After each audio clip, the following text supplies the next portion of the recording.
السلام علیکم ورحمۃ اللہ وبرکاتہ۔ یہ بہت اچھا واقعہ ہے۔ اللہ تعالیٰ سے دعا ہے اللہ تعالیٰ اس واقعے پہ ہم کو اور آپ کو اور تمام مسلمان بھائیوں کو عمل کی توفیق عطا فرمائے۔ خوف خدا نجات کا راستہ۔ امام شافعی کے زمانے میں ایک خلیفہ نے اپنی بیوی کو ایک عجیب انداز میں طلاق دے دی اور یہ واقعہ بعد میں فقہ کا بڑا مسئلہ بن گیا۔ ایک دن بادشاہ اپنی ملکہ کے ساتھ بیٹھا تھا۔ ہنسی مذاق کے دوران اس نے ملکہ سے پوچھ لیا، تمہیں میری شکل کیسی لگتی ہے؟ ملکہ جو اس کی نہایت عزیز بیگم تھی مزاح میں بولی، مجھے آپ شکل سے جہنمی لگتے ہیں۔ یہ جملہ سن کر بادشاہ کو غصہ آ گیا اور وہ بولا، اگر میں جہنمی ہوں تو میں تمہیں 3 طلاق دیتا ہوں۔ یہ سنتے ہی ملکہ رونے لگی اور کچھ دیر بعد بادشاہ کو بھی اپنی غلطی کا احساس ہو گیا۔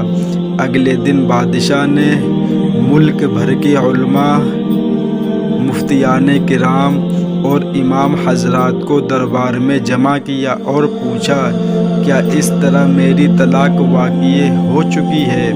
تمام علماء نے یکے بعد دیگری یہی جواب دیا، جی ہاں، طلاق ہو چکی ہے اور اب آپ ملکہ آپ کی بیوی نہیں رہی۔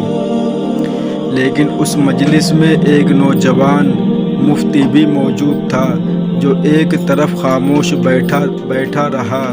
بادشاہ نے اس سے بھی رائے پوچھی تو اس نے عرض کیا، جناب، یہ طلاق نہیں ہوئی کیونکہ آپ نے مشروط طور پر کہا تھا اگر میں جہنمی ہوں تو طلاق ہے، اور ابھی یہ ثابت نہیں ہوا کہ آپ جہنمی ہیں یا نہیں۔ اگر کوئی آپ کے جنتی ہونے کی گارنٹی دے دے تو طلاق واقع نہیں ہوگی۔ بادشاہ نے حیرت سے پوچھا، مجھے جنتی ہونے کی گارنٹی کون دے گا؟ تمام علماء خاموش ہو گئے کیونکہ دنیا میں کسی کے جنتی یا جہنمی ہونے کے قطعی ضمانت کوئی نہیں دے سکتا۔ تب اس نوجوان مفتی نے کہا، بادشاہ سلامت، میں آپ کو یہ گارنٹی دے سکتا ہوں، لیکن ایک سوال کے جواب میں۔ اگر آپ کا جواب ہاں ہوا تو میں آپ کو جنتی ہونے کی خوشخبری دے دوں گا۔ بادشاہ نے کہا، پوچھو۔ نوجوان نے سوال کیا، کیا آپ کی زندگی میں کبھی ایسا موقع آیا کہ آپ گناہ پر قادر تھے مگر صرف اللہ کے خوف سے آپ نے اسے چھوڑ دیا؟ بادشاہ نے سر اٹھایا اور کہا، ہاں، ایک بار ایسا ہوا۔ میں اپنے کمرے میں داخل ہوا تو ایک نوکرانی صفائی کر رہی تھی۔ وہ بہت خوبصورت تھی۔ میں بہک گیا اور دروازہ اندر سے بند کر لیا۔ میں غلط نیت سے اس کے قریب بڑھا تو وہ رونے لگی اور بولی، اے بادشاہ، اللہ سے ڈرو، وہ تم سے زیادہ طاقتور ہے۔ یہ سن کر مجھ پر اللہ کا خوف طاری ہو گیا۔ میں چاہتا تو کوئی مجھے روک نہیں سکتا تھا، مگر میں نے صرف اللہ کے خوف سے دروازہ کھولا اور اسے جانے دیا۔ یہ سن کر نوجوان مفتی مسکرایا اور سورہ نازعات کی آیت نمبر 40 اور 41 کی تلاوت کی، وَأَمَّا مَنْ خَافَ مَقَامَ رَبِّهِ وَنَهَى النَّفْسَ عَنِ الْهَوَىٰ فَإِنَّ الْجَنَّةَ هِيَ الْمَأْوَىٰ۔ ترجمہ، جو اپنے رب کے سامنے کھڑے ہونے سے ڈر گیا، وہ اپنے نفس کو خواہشات سے روک لیا تو اس کا ٹھکانہ جنت ہے۔ پھر اس نوجوان نے کہا، میں گواہی دیتا ہوں کہ آپ جنتی ہیں اور آپ کی طلاق بھی واقع نہیں ہوئی۔ عزیز احباب، ہم سب جنت کے طلبگار ہیں، مگر اس واقعے سے ہمیں یہ سبق ملتا ہے کہ جنت ہمارے سامنے ہی موجود ہوتی ہے، بس ایک چیز کی ضرورت ہے، خوف خدا۔ جب ہم اللہ کے ڈر سے گناہ چھوڑ دیتے ہیں، چاہے ہم اس پر قادر ہی